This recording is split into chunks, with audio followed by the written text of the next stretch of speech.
Guardian, something's wrong.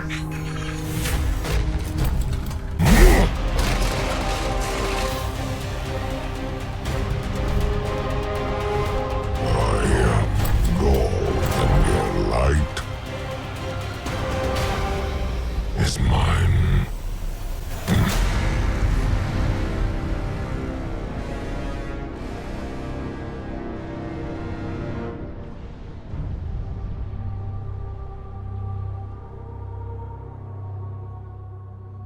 It was all going so well in Destiny, but now it's all gone dark.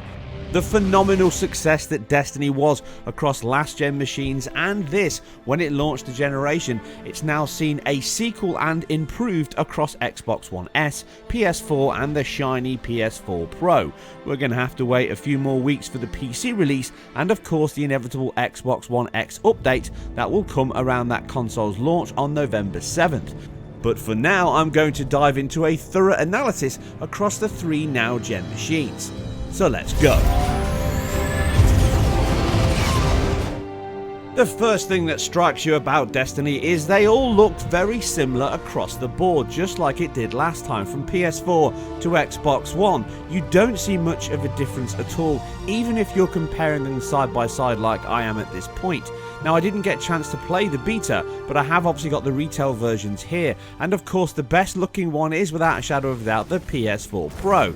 But that's not to say that it's a huge leap over the other ones, and they're not all delivering a very crisp and good looking title here, just like Bungie have delivered before. You can see that the game runs a 1920 by 1080 resolution across both PS4 and Xbox One, but you can see the difference here going from the Pro to the standard. There's checkerboard solution signs on both the PS4 and the Xbox One, but on top of this you can see the visual clarity of the detail and the textures as we leap up to 4K on the PS4 Pro. That stands out a mile and is much crisper and cleaner in action than the other two versions. Now, this most likely is also using a checkerboard solution, just like we're seeing on the PS4 and the Xbox One.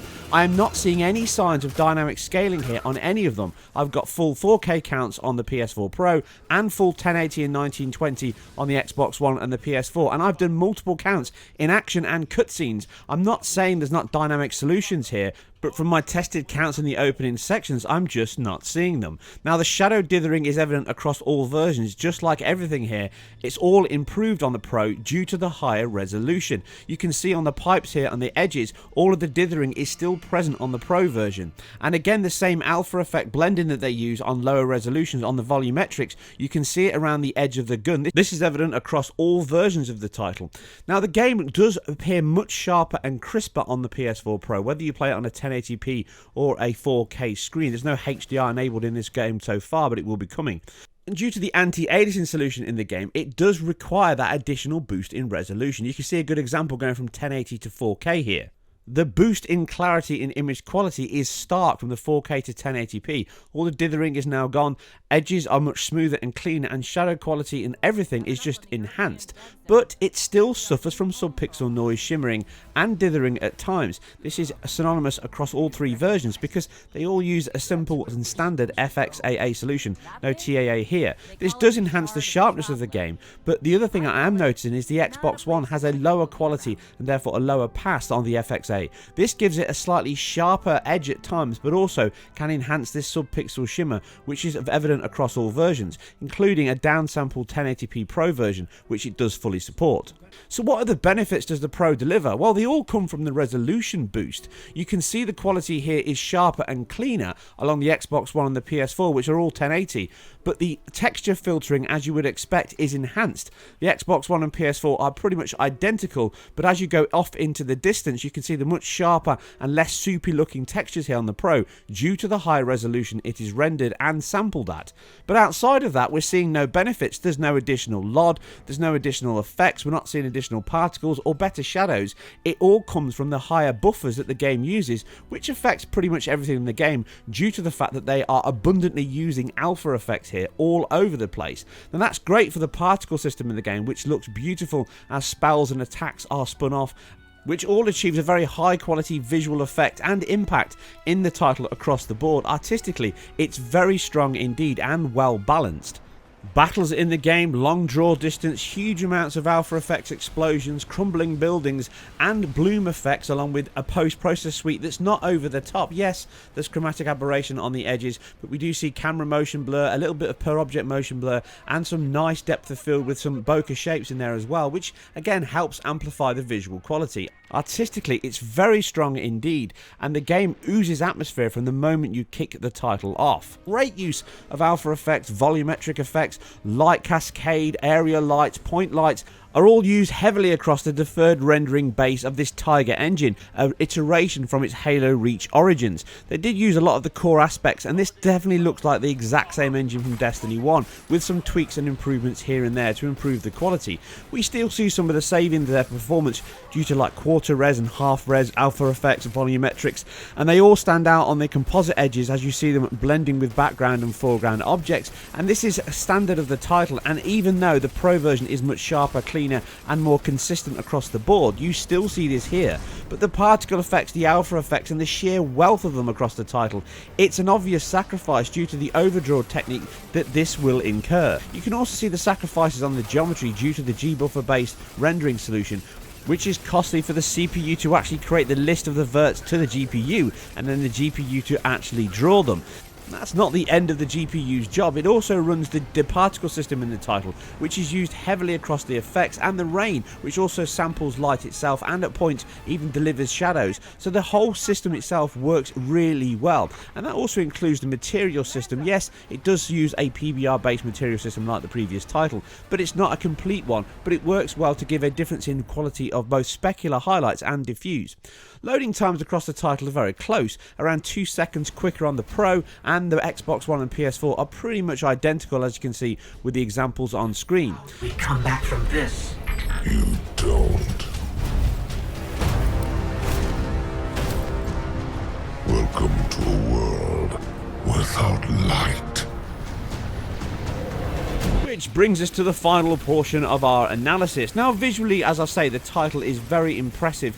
Overall, there are some points with some of the weak alpha effects and how they're blended, and also some of the lack of post-processing can make the game look a little older in its generations, and certainly not a last-gen title, but certainly not up with some of the best we've seen thus far.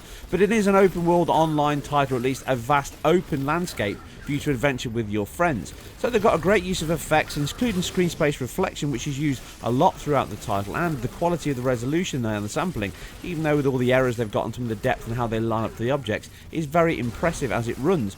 But the performance is just as impressive. As you can see, it pretty much holds a lock-solid 30 frames per second across all versions, and that obviously includes the PS4 Pro at its 4K checkerboard solution. Now, I do think that all three titles are using checkerboarding, and that delivers a very consistent frame rate and visual quality across the board, like I say, aside the difference in FXAA which we're seeing on the Xbox One. Frame time is just as consistent. There I'm seeing 3 frame pacing issues. That means I'm getting a dip to 50 milliseconds followed by a spike to 16 milliseconds. There's 3 in this whole 20 minutes of tested footage. So that means that we're seeing a consistently smooth, solid and performing title, and this is carried across into the input metrics on the title. 95 milliseconds we're seeing here on the PS4, the Pro and the Xbox One. That's the engine. It can vary sometimes to up to around 112 milliseconds, but it depends on the action, the area of the game and where you are on screen. But generally it's around 95, which is very fast for a 30 FPS title, and it does help the game feel much smoother and crisper on controls than you would expect of a 30Hz title.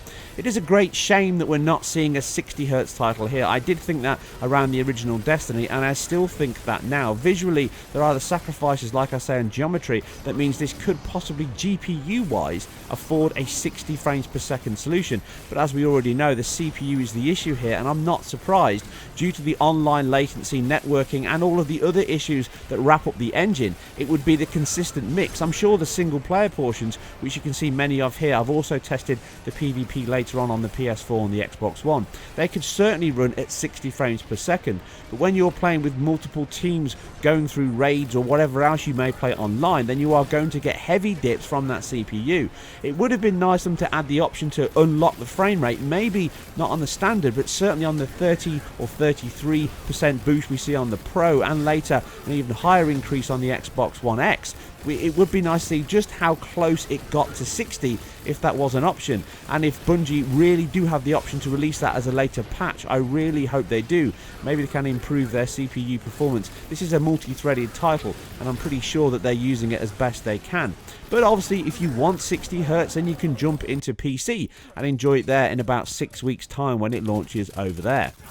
And that pretty much ends my analysis of Destiny 2. It has been as thorough and in-depth as I could possibly touch. I don't think there's much else here that I missed off, but if I did, then please leave your thoughts and feedback below. If you like this or anything else, please like, subscribe and share where appropriate. You can read more about this and other titles on my website, with even more analysis of pictures and images across the versions.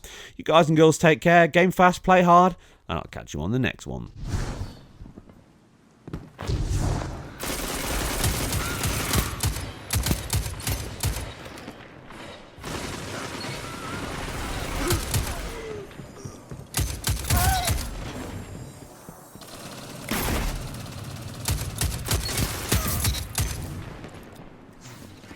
Zone B lost.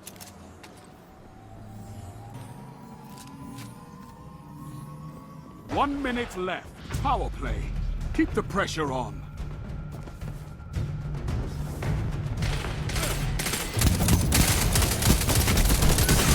Zone B lost.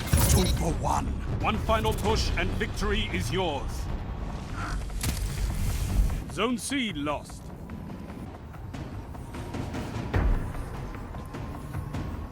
You captured Zone C. You have zone advantage. 10 seconds.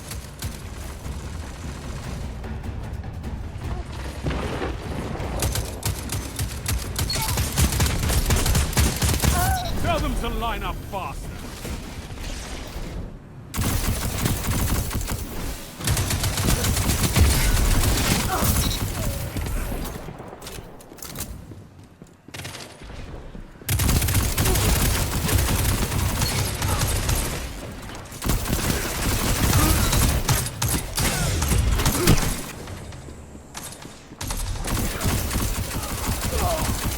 They have the lead, but the match isn't over.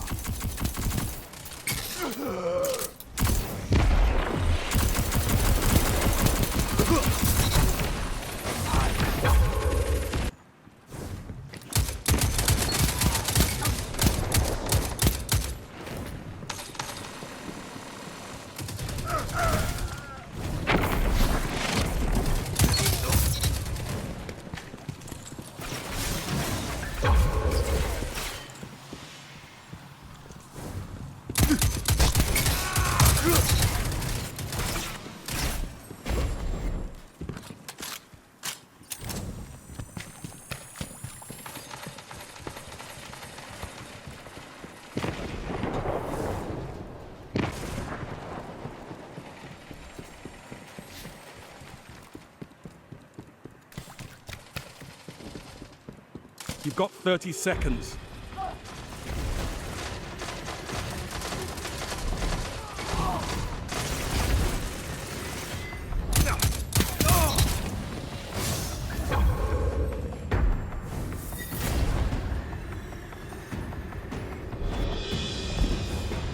Ten seconds.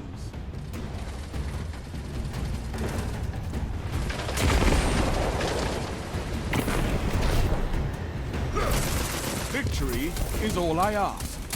Good.